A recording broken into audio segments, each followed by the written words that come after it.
Hi, everybody. Can you hear me? I'm hoping that everybody can hear me. I'm going to start over because we just had some new people join. My name is Tracy King, and welcome to today's orientation webinar. So hopefully everyone can hear. If you can't, please chat me in the chat box. Today's webinar is being recorded and will be provided to you in a follow-up email. Additionally, we can provide you with a copy of the slide deck upon request if you email the NDA Help Desk. If you have any questions, you can email our help desk with the questions and we will answer them in a follow-up email as well. Our help desk phone number and the email address will be provided to you at the end of the webinar. The goal of today's webinar is to emphasize that planning early for data sharing will make it much easier at submission time. We hope to show you the NDA tools and resources that are available to you and offer you some helpful tips along the way.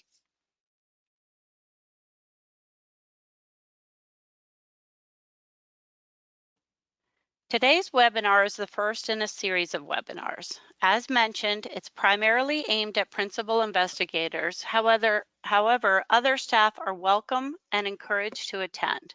This training focuses on the first tasks that are expected to be completed early after grant award.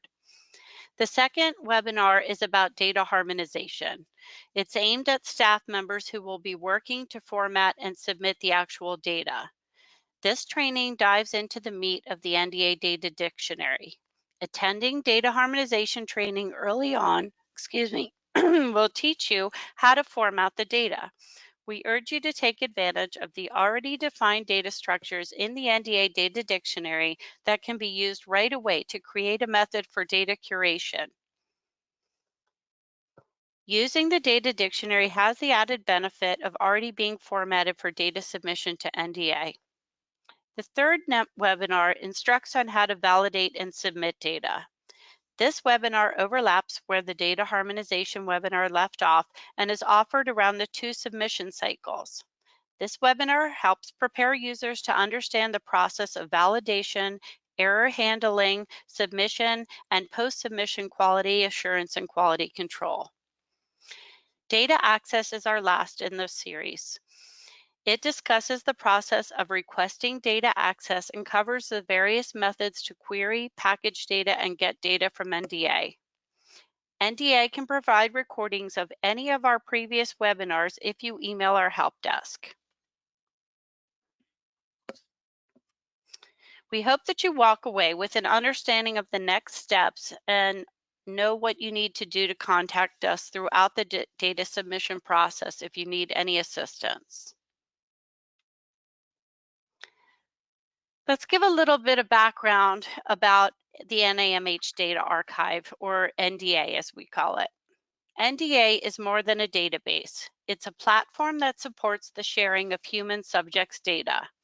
Housed at NIMH, NDA actually started as the National Database for Autism Research, or NDAR, in 2006, and originally focused on autism-related data collected through grants funded by several NIH institutes. In 2014, NIMH further supported the importance of data sharing and expanded this expectation to most human subjects grants that it funded. NDA continues to expand today. As you explore the NDA website, you will see references to each of the separate repositories shown on this slide. Currently, qualified users can request access to one or more of the repositories. Before we jump in, I wanted to show you one slide that visualizes the entire data submission and sharing process. As we go along, we'll show the slide again to show the webinar progress. Don't worry, not all of the steps will be covered in detail during this presentation. We are only going to about halfway, up to about the red line in detail. The good news is that you've already completed 2 of the steps prior to award, so you may already be familiar with the data sharing language and expectations. So now we're going to pick up on activities that occur at the time of grant award. Here is how to find the data sharing terms and conditions. Becoming familiar with the terms and conditions should be one of the early steps after grant award. I encourage you to view these terms as soon as possible so that you know the expectations and you reduce any misunderstandings.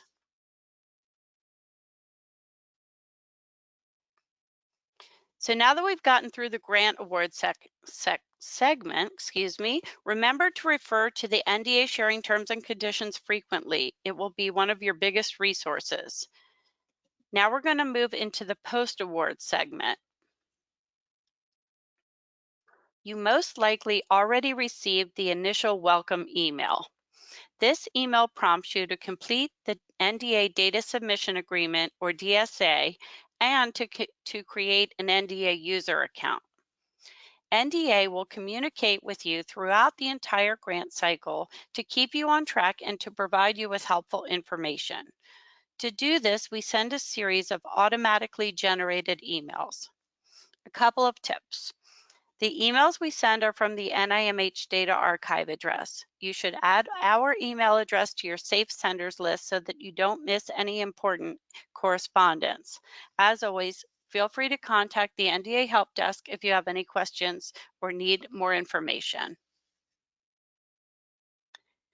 The Data Submission Agreement, or DSA, is a policy document that is required prior to being allowed to submit any data.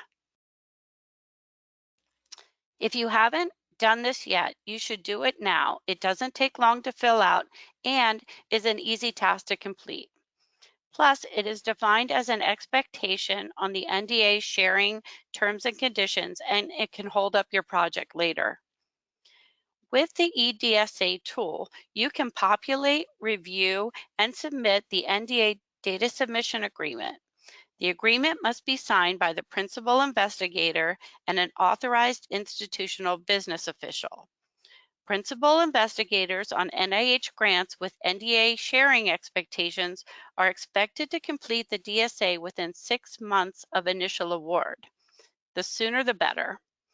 Log in with your ERA Commons username and password to begin. Once you've completed the data submission agreement, you will select a signing official at your institution who will sign off on the document electronically.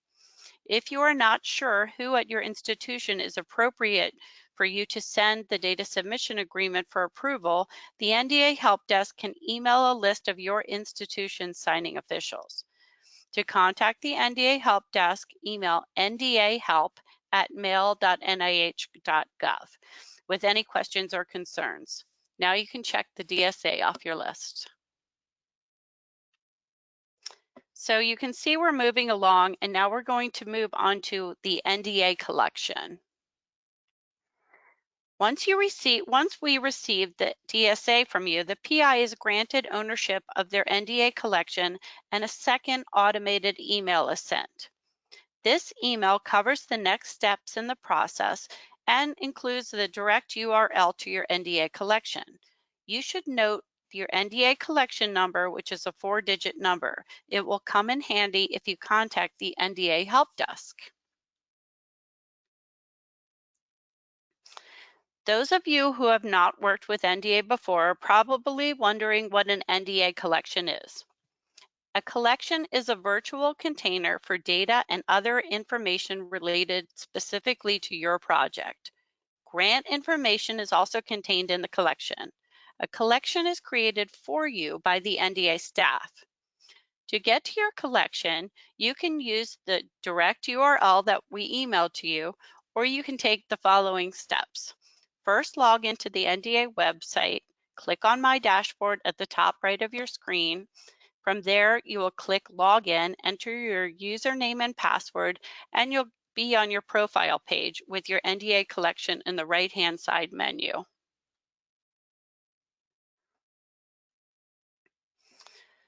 So now let's get familiar with the collection. Here's an example of a newly created collection.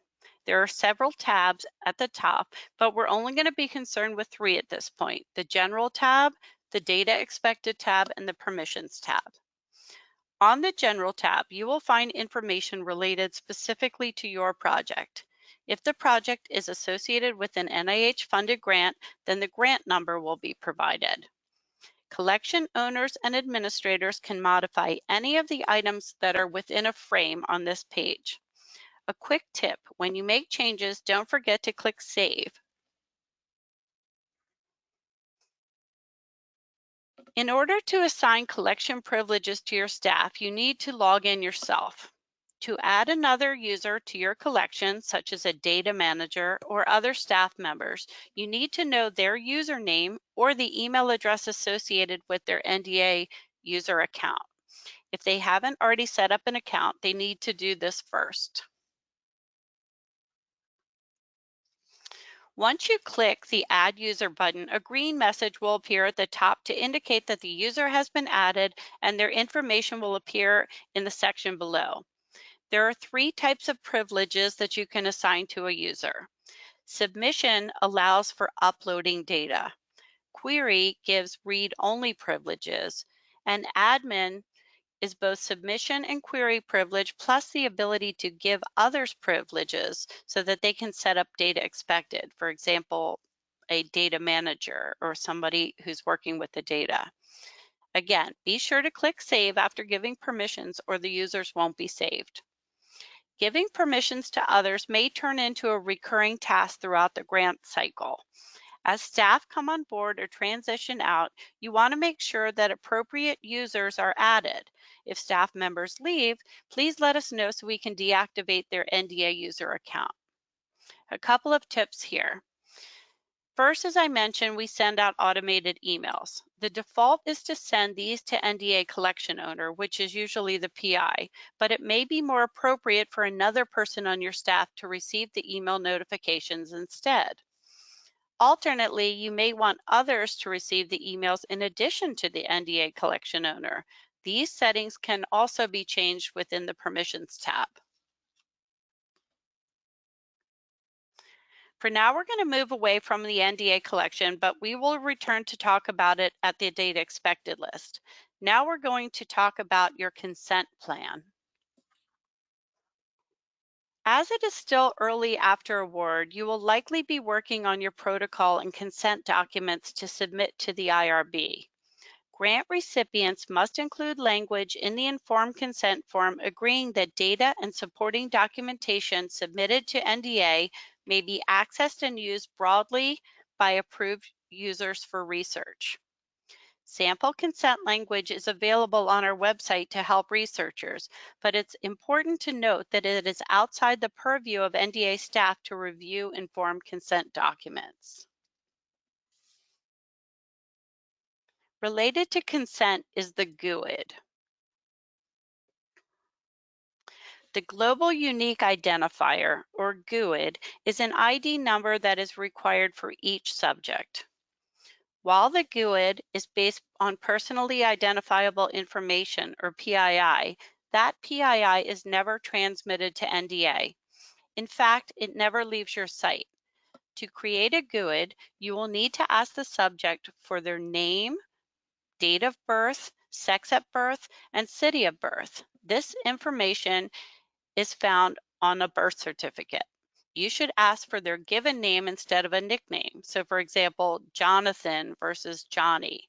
Think about how you will build this into your processes ahead of time so that you get what you need the first time and you don't have to recontact subjects. Also, any staff members who will be involved in creating GUIDs will need to have permission to access the GUID tool, and you'll need to grant them permission in your NDA collection. To obtain GUID tool access, contact the NDA Help Desk to request access to the GUID tool. Access to create GUIDs requires that you have an NDA submission permissions on an NDA collection.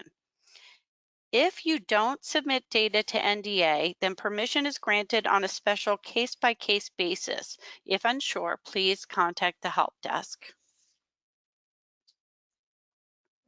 So look, we're moving along and on our progress, and now it's time to focus our attention back to the NDA collection. I just want to point out that the tasks that we've completed so far and the next task don't necessarily need to be completed in sequential order. You or designated members of your staff can and should perform these tasks simultaneously. A moment ago, we looked at the collection and pointed to the 3 tabs that require your immediate attention. So far, we've covered the General tab and the Permissions tab. Now we're going to look at the Data Expected tab.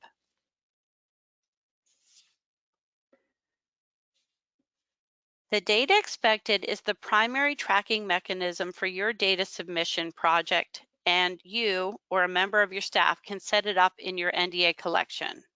This slide summarizes the purpose and other key elements of this feature. Simply put, it is just a list of all the data that you are collecting with the associated subject counts and initial submission and sharing dates for each item. The initial submission and share dates you set are based on the standard NDA sharing terms.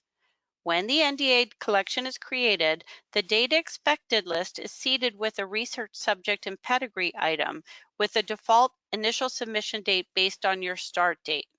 This is a summary structure expected from all projects. Not only does this list, once completed, provide a common understanding of what is to be submitted and when, but it also allows for flexibility in the event that your project's timeframe changes. Many people put off creating the data expected list for fear that it will change. Don't worry, if things change, you can change the data expected list at any time. When creating your data expected list, you should refer to the NDA Data Standards page on the NDA website for using existing assessments, submitting new assessments, and instructions on how to submit all kinds of data.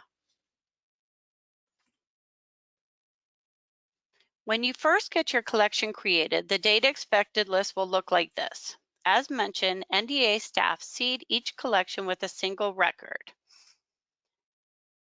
The research subject data structure for genomics and subject data for structure for omics project is expected of all newly awarded grants to provide basic information about the subject, such as demographics, pedigree, links, family GUIDs, diagnosis, phenotype, and sample location that are critical to allow for easier querying of shared data. When grant recipients update the data expected definition, they are expected to update the subject count, submission date, and share date for this project item also. If someone like your program officer were to view the Data Expected tab and see only one data item listed, they would know that your Data Expected list had not yet been completed. Let's look at an example of a completed data expected list. As we mentioned, it's ultimately just a list of items that you're collecting and the expected enrollment numbers with initial dates for both submission and sharing. We'll be going over how to actually use your account to set this up in greater detail in our next webinar on data harmonization. But for now, we're going to go over it briefly so you have an idea of what the process looks like. When we say you are adding items to the list, these items are tied to one or more specific data structures in the NDA Data Dictionary.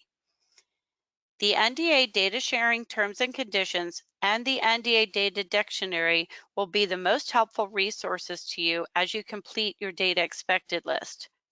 As you'll see on the next slide, to get started adding these items to the list, you will click on the green New Data Expected button.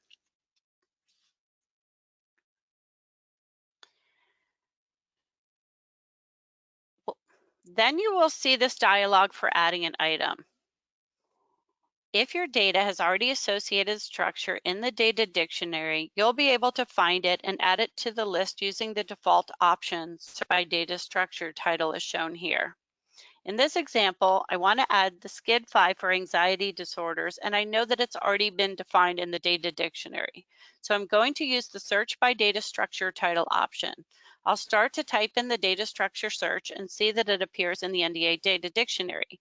I see several options for SCID appear, but I want to select the one for anxiety disorders. I can enter my targeted enrollment, let's say 600 subject, and set the dates based on the definitions in the NDA data sharing terms and conditions I mentioned earlier. And I set the dates based on that determination and the appropriate time frame for my project. Now, in this case, finding the data item I needed was easy, but what if I'm planning to use a questionnaire and I can't find it in the data dictionary? In this case, you want to choose Upload Definition option. Sorry about that. Let's see if this slide will go.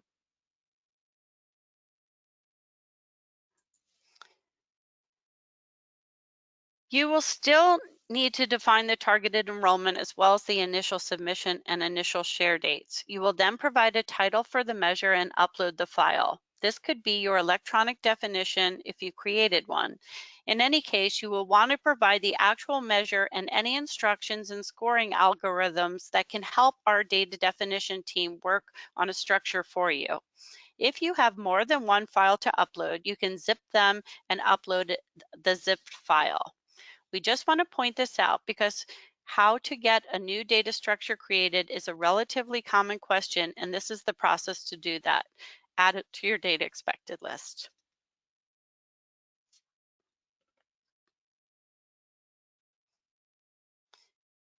Once all the items have been added, you'll have a completed list as we showed earlier, and you'll be able to come in and update the dates or counts as the project proceeds if changes are needed to keep it up to date.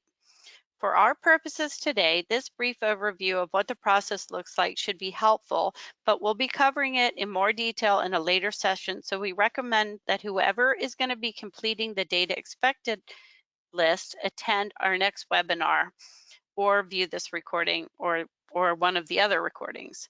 This slide just shows some summary information on the data expected list. So we've completed all of the steps as part of the initial setup of your data sharing process and project. We encourage you and your staff to register for our next webinar in the series, Data Harmonization, as well as to provide more detail and instructional material on how to complete the data expected and additional tasks associated with preparing for submission.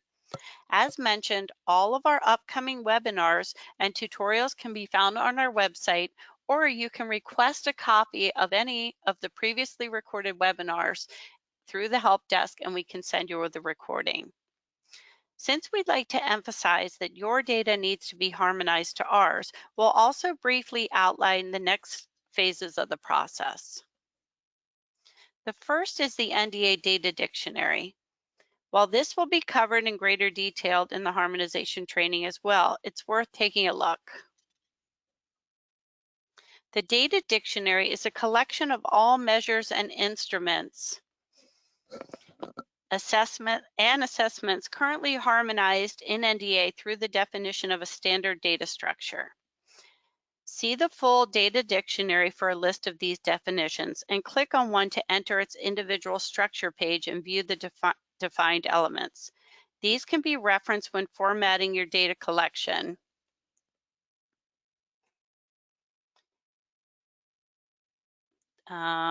You're going to see how to get to the Data Dictionary now. Data cannot be uploaded until a corresponding data structure is defined in the Data Dictionary. This is just an example of what the Data Dictionary looks like. And you can locate it many different ways from our homepage and from some of our drop-down menus. Now we'll talk a little bit about the standard process of cyclical data submission and interim sharing, represented here by the data, QA, QC, and interim sharing steps. In the data submission step, you will begin uploading data as it reaches your initial submission date, for it is defined in the data expected list, either in cumulative biannual submission cycles when published or at the project end date. In the QA/QC step, each submission of data has run through a set of automated quality checks that NDA developed, and you'll be given the opportunity to correct any detected issues. Then in the interim sharing stage, your ongoing cumulative data set is shared typically 4 months after submission. This process then repeats biannually over the course of your grant. If you are collecting fMRI, eye tracking, omics, EEG, EGG, or any other type of event-based or neurosignal recordings data, you will need to use the experiment definition tool during your submission. You can access this in the Experiments tab of your NDA collection.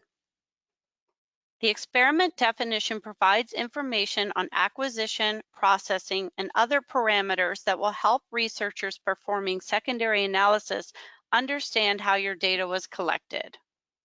Once it is completed, you will receive an ID number that you will need to enter in associated subject records when uploading associated raw files. Each experiment type has a similar interface and preloaded options. When completing all required fields, keep in mind that the purpose of the definition is to provide as much information as necessary to recreate the experiment. So here you will see what the experiment definition looks like. You can see the equipment and scanner checklists that you can choose from, the different software, stimuli, and then you would just add new as you go along. Again, when you get to this process and after you've completed your data expected list, you will be assigned a data curator to your project who can help you with any of these things if you have any questions. Again, just contact the NDA Help Desk. We'll also take a quick look at the NDA Study, which is how you'll define publications in the system and tie them back to the underlying data in NDA. An NDA study describes an analysis along with the cohorts, measures, and methods of analytics and references the underlying source data from the NDA collection so others can access data specific to a publication or other public disclosure of results. Data are shared at a granular level, for example, specific outcome measures by specific time point. When the NDA study is created, allowing others to, let me start over on this. Data are shared at a granular level when the NDA study is created, which allows other unpublished data that are not scheduled for sharing to remain private. A DOI is issued for each NDA study, and authors are expected to reference the location of the data in the publication using the DOI. To do this, authors are expected to contact the NDA Help Desk at ndahelp@mail.nih.gov when a manuscript is submitted for review so that an NDA study and the DOI can be issued and included with the actual publication. A DOI for the underlying data may increase the visibility of your work.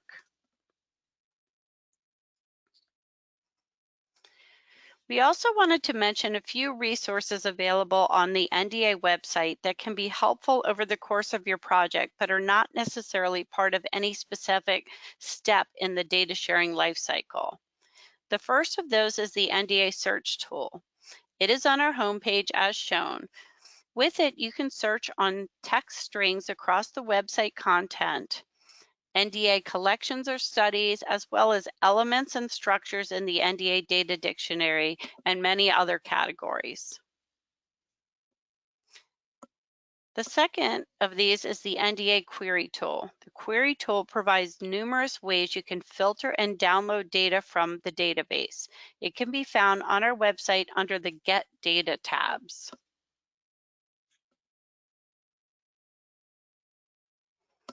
You may have noticed some of the benefits of sharing data using NDA. You can use NDA as your data manager to a certain extent. We have predefined data structures, so there is no need for you to do upfront work or work with another electronic data capture system. Using NDA data structures upfront can be extremely useful. Everyone wants to start with analyzed, clean data. The NDA validation tool and post-submission QA/QC processes can help the quality of your data. Many projects have multiple performance sites and wish to share data among these sites.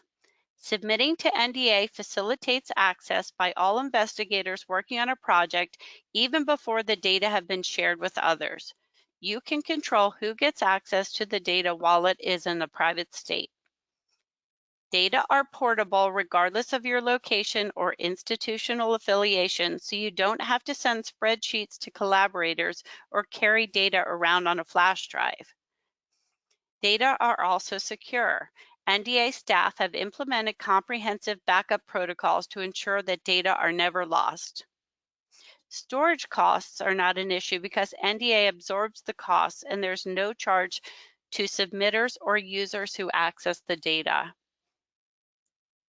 NDA Study and the resulting DOI have the potential to increase the ability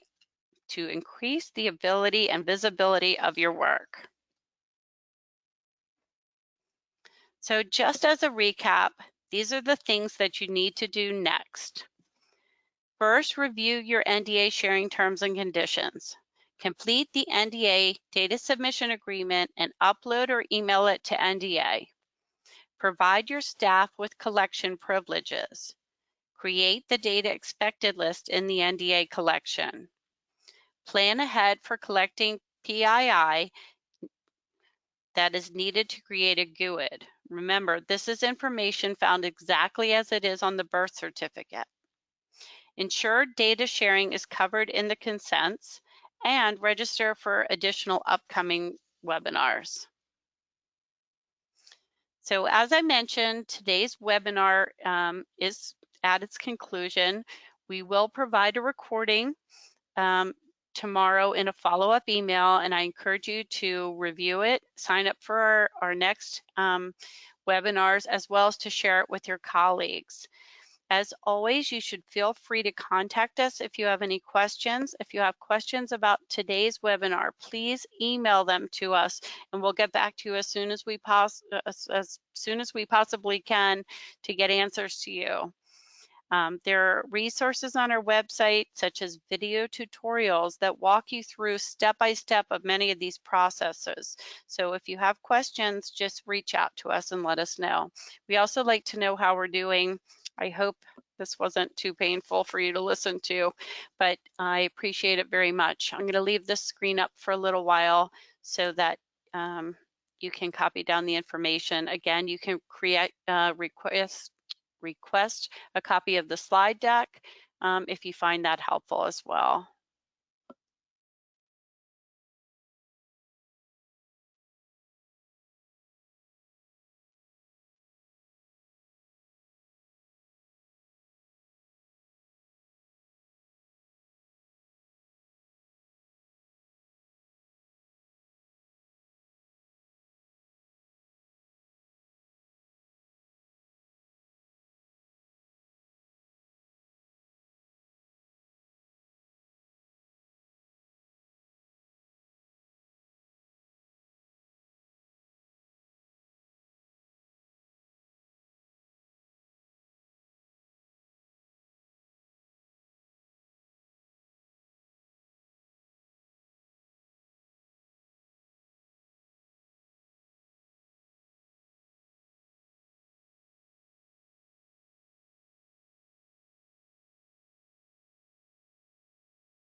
Thank you everyone for attending today. Again, please submit any questions and feedback to our help desk, ndahelp@mail.nih.gov. Thanks a lot and have a great day.